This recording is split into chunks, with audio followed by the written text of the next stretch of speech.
What is up, everybody? Welcome back to my channel, U.S. History. All right, it's your boy, Mr. Chidas, as you know. I hope you guys are doing good. Your boy is chilling. Happy Monday. Hope you guys had a good weekend. I did nothing this weekend, so that's that. No.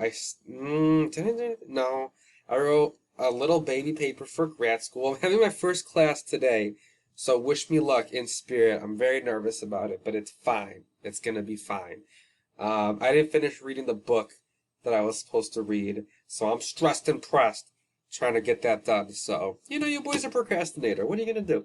Anyway, so today we're gonna talk about a few things, but number one on the agenda of things to talk about is this nonsense.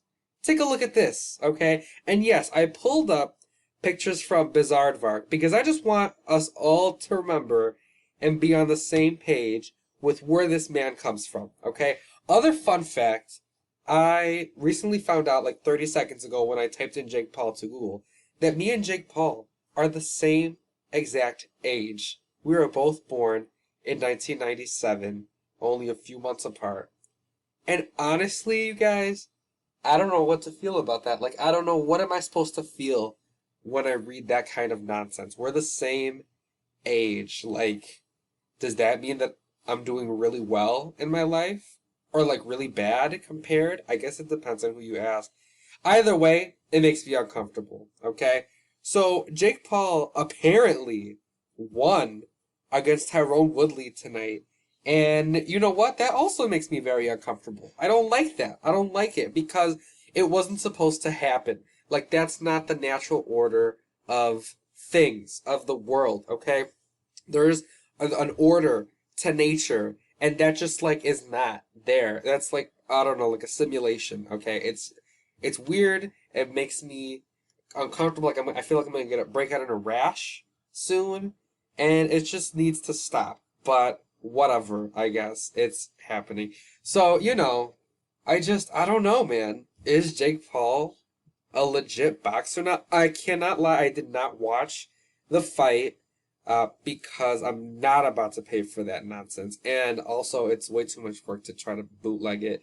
But I don't know. Maybe I'll watch like clips on YouTube, I guess. But it's just not good. It's just not good, you guys. But I guess that's just what it is. Anyway, that is more than enough time devoted to Jake Paul. Okay, we're moving along. All right, everybody. So for today's lesson, let's go ahead and take a look. Where are we? We are here. No, we are here. Actually, we're here. Give me a second.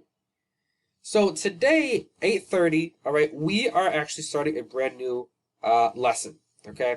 So the lesson we are starting today is another skill lesson. Okay. So far, this is what we've done so far. These three things. Okay. These three lessons. We talked historical argumentation. All right, so here we talked about what is an argument, why is that important. All right, and we also looked into analysis and sourcing. All right, then last week we talked about Native America. We talked about Native American stories. We talked about why it's important for us to know Native American stories. All right, and today we're going to move on to claim building. All right, so this is the third skill that we're going to learn. And it is, you guys, it is the most important skill that we are going to learn in this class. All right, I'll tell you guys right now. If you do not have a good claim in your argument, you do not have an argument. All right, this is what makes or breaks your argument. I repeat, without a good claim, your argument is trash. It will not stand on its own without a good claim. So we're going to talk about it today. I know it sucks that I'm at home, and I wish I was there to help you guys through it in person, but we're going to try to make it happen anyway, okay? So let's take a look at the overview. Hopefully you guys already saw this before you did your journal, but let's take a look anyway. All right, so in this lesson, we're learning about our next history skill, which is claims. The goal of this lesson, so by the end of this lesson, which should probably take us to around like Wednesday, maybe closer to the end of the week, this is to be able to write a clear and arguable claim. That is the goal. Why are we doing it? Again, like I stated, without a good claim, there is zero argument. A claim is the point that you're trying to argue. This is what you're trying to get across to the reader. If you do not have a strong claim, your whole argument will fall. So it's really, really, really important for us to know how to do this the right way, right? Because I'm telling you right now, like if you don't do a good claim, your analysis is going to suck, your sourcing is going to be bad, your actual reasoning is going to be bad, even your background information won't have anywhere to stand on. So this is like, if you think of like building a house, okay, the claim is the foundation.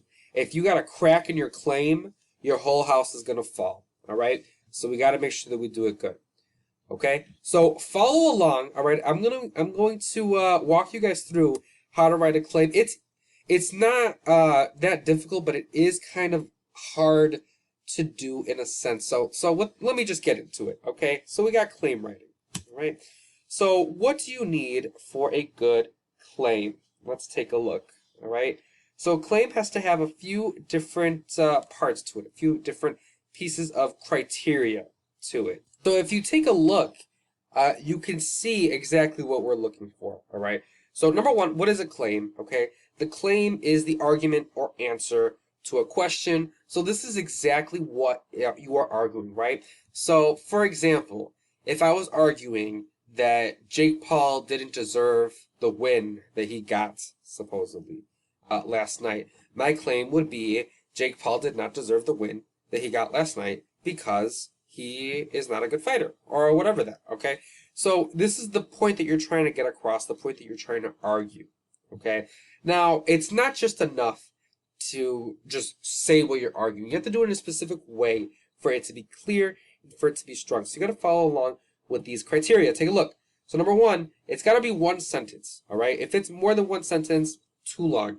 Two, it's got to answer the question, if there is a question. So most of the times in U.S. history, you're going to be given a prompt question, and you're going to have to give an answer to that. So your claim should be a direct answer to that question, all right? There'll be times when you come up with your own arguments that are not related to a question. Obviously, you would still write your claim, but it wouldn't have a question to answer. But most of the times, there will be a question that you're going to be answering, so it should be a direct answer, all right? Third, you have to include a because, and that is literally just the word because, okay? So that has to be in there. I'll explain more in a second. Four, you have to have a specific reason after the because that's not evidence, all right? I'll explain more about what that means in a second as well, too. If you want to take a look, this is the rubric. So this is how I'll be grading your claims. So in order to get full points, your claim has to be clearly arguable and provides a specific reason for your position, i.e. there is a because. So let's take a look and see at what that looks like, all right? So let's say, for example, I give you a question. The question is, should West Leiden students be let off campus during lunch, okay? Back in the day, you used to be able to leave campus for lunch. You used to be able to walk to Cocharo's or Ozzy's or McDonald's if you wanted to. Not anymore, all right? That's just a side note, okay? So we're going to take a look at 4 different claims and compare them. So the first claim that I want to show you guys, this claim is not a very good one. It's not proficient. This is what it says. West Leiden students should not be allowed off campus during lunch. All right, let's think about it, okay? So this claim does give the point of what you're saying, right? But let's match it up to the criteria. One sentence, answer the question, include a because, use a specific reason after the because. That's not evidence, all right? So this is one sentence, okay? It answers the question, right? However, there's no because, and there's no reason for why somebody would think this way. In your claim, you want to give the point that you're trying to get across, but you also want to include a because. You want to give the reader a reason why that's in your claim, all right? So this is not a good one for that reason. Let's take a look at this next one. So this is a little bit better, but still not that great, all right? So this says, students should be allowed off campus for lunch because the policy makes no sense. Okay, let's go back and take a look. Be one sentence, answer the question, include a because, use a specific reason after the because that's not evidence. So this is one sentence, good. It answers the prompt question, good. It has the word because, Good. Now the last part is includes a specific reason that is not evidence. Okay, so the reason that this person put is the policy makes no sense. Is that specific? No, it is not. This is not a specific reason. Okay, so that is not good. It has all the other criteria, but it's not good because the reason is not specific. Let's take a look at this one. Okay. Students should be allowed off campus for lunch because it will teach them to manage their money and to be on time. This is a little bit better. This is not bad. Okay? It could be improved upon, but this is not bad. Alright? This is one sentence. This answers the question. This has the word because.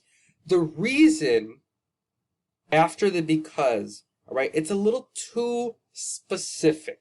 Okay? It's a little too specific. Now, remember, in the criteria, all right, it says include a specific reason after the because that is not evidence. All right. So we know a little bit about evidence already because we talked about sourcing, we talked about analysis. All right.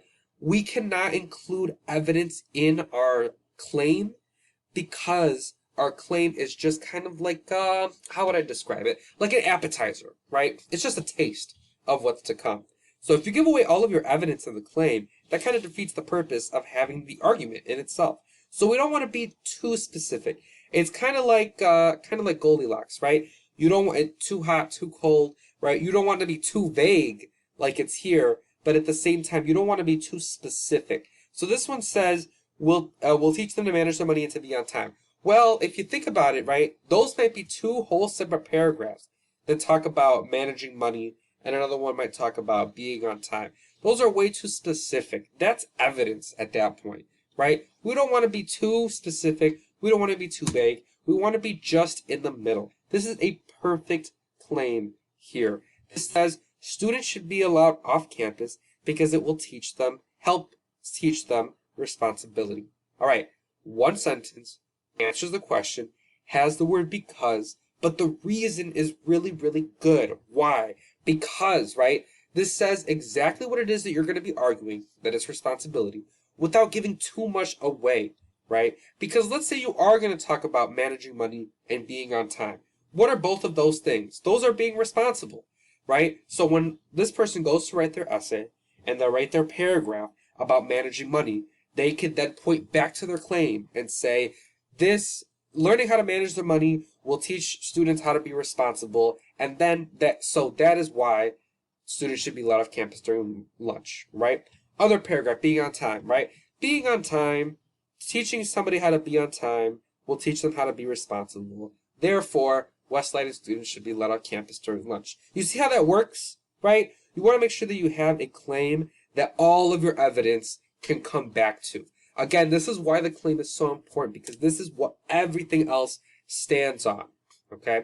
So again, remember, right, you want to make sure that it's one sentence, answers the question, includes a because, uses a specific reason that's not evidence, okay? So it has to be specific, not too vague, okay? All right, I think we're going to cut it here, and I'm probably going to do a separate video, so that's going to be that. Taylor Swift will come in a second. All right, BRB.